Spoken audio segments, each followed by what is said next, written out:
قدرمن دوستانو، لکه څرنګه چې تاسو ته معلومه ده، څو ورځې وړاندې جنرال موبین د طالبانو لخوا نیول شوی و او نن سبا د هغوی په زندان کې شپې ورځې تیروي. اوس خبر راغی چې هغه په ډېر سخت حالات کې ده او په ډېر سخت وخت کې شپې ورځې تیروي.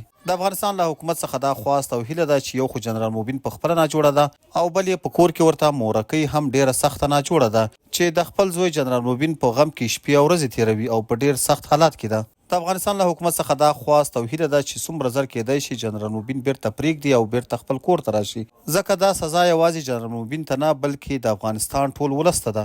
ټول ولس پرې غمجن دی او پرې خفه دي، باید چې ژر تر ژره یې پرېږدي.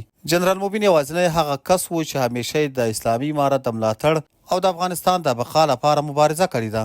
جنرال موبین په تلویزیوني پروګرامونو کې او لایفونو کې دښمن ته داسې غاښ ماتونکی ځواب ورکړی چې اوسه پورې د افغانستان په تلویزیونونو کې هیچا هم چاته داسې ځواب نه دی ورکړی.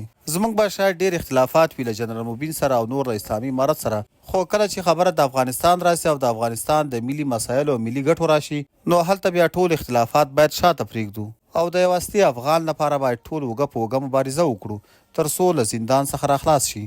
او که چېرته هم د اسلامي امارت دا فیصله نه کوي چې هغه پرېږدي، بیا د کوم بل هیواد لاره ورکړي چې هغه له افغانستان څخه ووځي او ولاړ شي، ځکه هغه مریض سړی ده او په زندان کې شپې ورځې تېروي.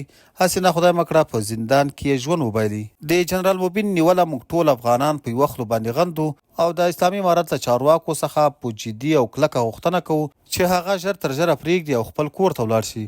ګنې هسې نه خدای مه کړه جنرال موبین موږ وبایلو او په زندان کې خپل ژوند له لاسه ورکړي، ځکه چې نن سبا هغه په زندان کې د مریضي شپې ورځې تېروي.